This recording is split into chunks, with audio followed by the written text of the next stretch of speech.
નમસ્તે વાલા વિદ્યાર્થી મિત્રો, આજે આપણે વાત કરવાના છે સામાજિક વિજ્ઞાન ધોરણ 10 જે સરકાર દ્વારા બોર્ડના પેપર કાઢવામાં આવે છે ગુજરાત બોર્ડમાં. તો તેમાં MCQ તમે જુઓ તો મોસ્ટલી જે ચેપ્ટર છે તેમના પાછળના MCQના જ આવે છે.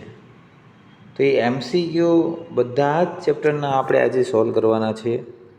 આ વિડીયોને છેલ્લે સુધી નિહાળજો જેથી તમારી બોર્ડની એક્ઝામમાં તમારું કામ થઈ જાય. તો તમારા જે 1 થી 24 જે સવાલ છે તેમાં તમારા 24માંથી 24 માર્ક્સ આવી જાય એવા પ્રયત્ન સાથે આપણે આજ શરૂઆત કરીશું MCQના વિભાગથી. તો પાઠ નંબર 1 નાથી શરૂઆત કરીએ. ચેનલ ઉપર નવા હોવ તો ચેનલને લાઇક, શેર અને સબસ્ક્રાઈબ કરી લેજો કે જેથી તમને બોર્ડ રિલેટેડ અવનવા જે વિડીયો જરૂરી છે તે તમને મળી જાય એટલા માટે. તો શરૂઆત કરીએ સ્વાધ્યાય પહેલા પ્રશ્નનું. તો સૌથી પહેલાં આપણે વાત કરીએ તો લોકમાતા શબ્દ કોના માટે ઉપયોગમાં લેવાય છે? તો લોકમાતા શબ્દ નદીઓ માટે ઉપયોગમાં લેવાય છે. નીચેના પૈકી કઈ જોડી સાચી છે? અહીંયા સાચી છે એવું પૂછ્યું છે એટલા માટે ઉત્તરાર્ધ નૃત્ય મહોત્સવ મોઢેરામાં જ ભરાય છે, બાકી બધા ખોટા વિધાનો છે. દ્રવિડ કુલની ભાષાઓમાં નીચેનામાંથી કઈ ભાષાનો સમાવેશ ન કરી શકાય? તો દ્રવિડ કુલની ભાષાઓ તમે જુઓ તો તમિલ, કન્નડ, મલયાલમ એ બધી દ્રવિડ કુલની ભાષાઓ છે. હિન્દી દ્રવિડ કુલની ભાષાઓ છે નહીં. બીજું અહીંયા ઉત્તર ટૂંકમાં લખો છે, એ સૌથી ઇમ્પોર્ટન્ટ હોય છે. આ 1 માર્ક્સના સવાલ છે જે તમારે યાદ રાખવાના હોય છે. આર્ય પ્રજાને નોર્ડિક આર્યન કહેવાય છે. અપસી પ્રજા વિશે તમારે ટૂંક નોંધ લખવાની છે, જે કદમાં ટૂંકા હોય છે, વાકડિયા વાળ હોય છે. અને ભારતનો રાષ્ટ્રીય મુદ્રામાં કયા કયા પ્રાણીઓ છે? તો હાથી, સિંહ, બળદ અને ઘોડો છે. આવી જ રીતે પાઠ નંબર 2ના આપણે MCQની વાત કરીએ. એક વાક્યના ઉત્તર પણ ઇમ્પોર્ટન્ટ હોય છે, પણ જે પાઠ નંબરના MCQ છે જે સૌથી ઇમ્પોર્ટન્ટ હોય છે એટલા માટે. તો આપણે એની વાત કરવા જઈ રહ્યા છીએ. પ્રશ્ન નંબર 2ના નીચે પૈકી કઈ કૃતિ કાલિદાસની છે? તો કાલિદાસની કૃતિ આમાંથી છે મેઘદૂતમ. વૈજયંતીમાલા અને હેમા માલિની કઈ નૃત્ય શૈલી સાથે જોડાયેલા છે? તો એ ભરતનાટ્યમ નૃત્ય શૈલી સાથે જોડાયેલા છે. આ બંને ફિલ્મ એક્ટર છે. અને કાલિદાસ દ્વારા જે કૃતિઓ લખવામાં આવી છે અભિજ્ઞમ શાકુંતલમ, વિક્રમ ઉર્વશ્ય, મેઘદૂતમ એવી ઘણી બધી છે, પણ અહીંયા તમારો આન્સર આવશે મેઘદૂત. ભારતનો કયો વેદ સંગીત કલાને લગતો વેદ ગણાય છે? તો ભારતનો કયો વેદ છે જે સંગીત કલાને લગતો વેદ છે? સંગીત સામવેદ. ભારતમાં સંગીત ક્ષેત્રે તૃતીય હિન્દ તરીકે કોણ જાણીતું છે? તો તૃતીય હિન્દ અમીર ખુસરો. ચાળો નૃત્ય એટલે કયું નૃત્ય? ચાળો નૃત્ય એટલે આદિવાસી નૃત્ય કહેવામાં આવે છે. એમાં ઠક્કરીયો ચાળો અને માળીનો ચાળો એવી 2 પ્રકારની આવે છે. ધમાલ નૃત્ય કરતા સિદ્દીઓ મૂળ ક્યાંના વતની હતા? તો ધમાલ નૃત્ય કરતા સિદ્દીઓ મૂળ આફ્રિકાના વતનીઓ હતા.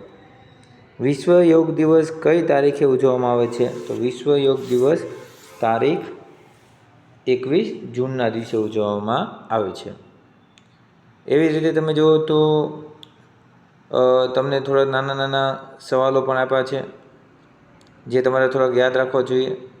જેવી રીતે હું તમને કહું તો લોથલના કારીગરો ધાતુમાંથી શું શું બનાવતા હતા? તો તમને બધાને ખબર હોવી જોઈએ. દાંતરડું બનાવતા હતા, સોય બનાવતા હતા અને બીજા ઘણા બધા ઓજારો બનાવતા હતા. એવી રીતે તમે જુઓ તો કાતણ કળાની વાત કરીએ તો ગાંધીજીના સમયમાં કાતણ કળાઓની વાત વધારે યોગ્ય છે, કારણ કે રૂના પૂડામાંથી જે તાંતણો કાઢવામાં આવે છે તેને આપણે કાતણ કહીએ છીએ. એ રીતના સંગીત રત્નકાર લખનાર કોણ છે અને સંગીત પારિજાત લખનાર જે પંડિતો છે તેમના નામ પૂછાવાના શક્યતાઓ સૌથી વધારે હોય છે. સંગીત રત્નકારની વાત કરીએ તો તમારી સામે આપણે એમને રાખી જ દઈએ એટલે તમને થોડો વધારે આઈડિયા આવે. જેવી રીતે ત્રણમાંથી ગમે એ પૂછાશે, જે પાક્કું છે. સંગીત રત્નકાર જો લખનાર વ્યક્તિ છે તો એ કોણ છે? પંડિત સારંગદેવ છે. એવી રીતે સંગીત મકરંદ લખનાર વ્યક્તિ પૂછે તો એનો આવે છે પંડિત નારદેવ. અને એવી જ રીતે આપણે આગળ વધીએ તો સંગીત પારિજાત છે તો એ કોણે લખનાર છે? અહોબલે. કોણ છે? પંડિત અહોબલે. ચાલો આગળ વધીએ અને ત્રીજા ચેપ્ટરના આપણે MCQની હવે વાત કરીએ. ભવાઈ શબ્દ પણ આવે છે તો થોડુંક ધ્યાન આપજો એના ઉપર, એટલે તમારું કામ થઈ જાય. ચાલો હવે ત્રીજા પાઠના MCQ લઈએ આપણે પહેલાં. ગોપુરમ પૂછે. ગોપુરમ એટલે મંદિરનું પ્રવેશ દ્વાર કહેવામાં આવે છે. ચાલો, સંસ્કૃત ભાષાના સ્થાપત્ય માટે બીજો કયો શબ્દ વપરાય છે? સંસ્કૃતમાં સ્થાપત્ય માટે વાસ્તુ શબ્દ વપરાય છે. લોથલમાં વાહન લંગરવા માટે શું બાંધવામાં આવે છે? તો ધક્કો બાંધવામાં આવે છે. સ્તંભ લેખો કઈ લિપિમાં કોતરાયેલા છે? તો સ્તંભ લેખો બ્રાહ્મી લિપિમાં કોતરાયેલા છે.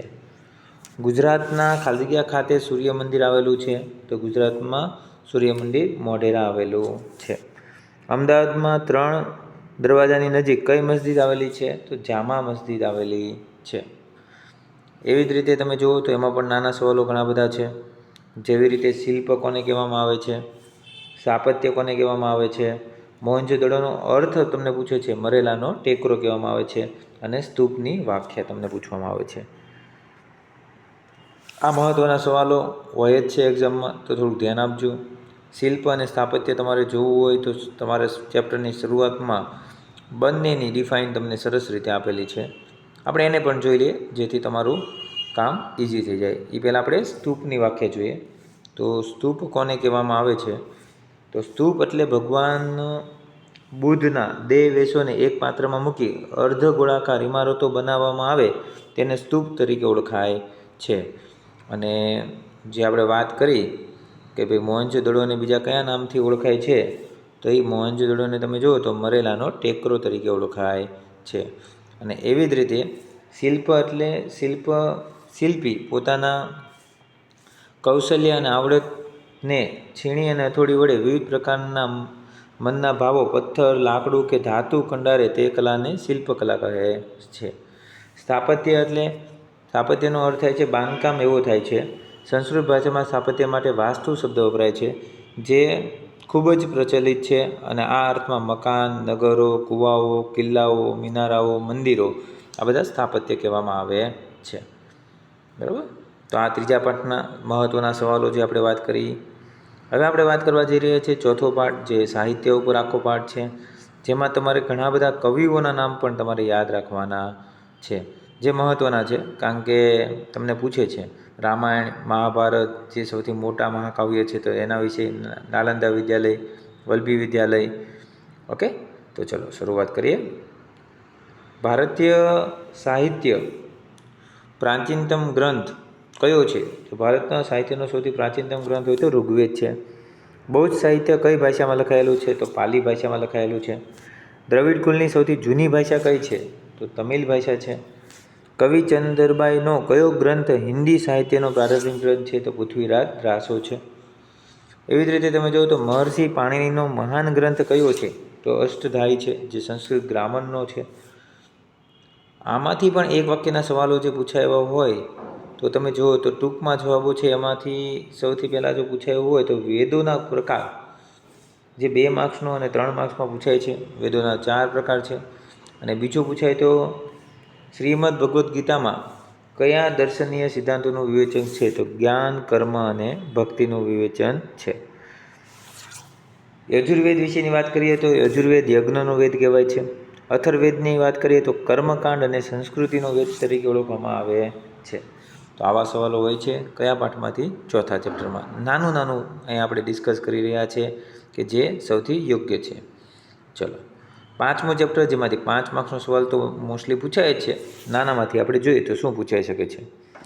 કલાની દ્રષ્ટિએ આંતરરાષ્ટ્રીય ખ્યાતિ ધરાવતું શિલ્પ કયું છે? તો આંતરરાષ્ટ્રીય ખ્યાતિ ધરાવતું ચિત્ર તમને પૂછે તો નટરાજ છે. નીચેનામાંથી કયું વિધાન સાચું નથી? તો રસાયણશાસ્ત્ર એ પ્રયોગાત્મક વિજ્ઞાન નથી. એ વિધાન સાચું નથી, કારણ કે રસાયણ વિજ્ઞાન તે પ્રયોગાત્મક વિજ્ઞાન છે. અહીંયા નથી એવો શબ્દ વાપરેલો છે. મહર્ષિ ચરકે ચરક સંહિતા લખેલી છે.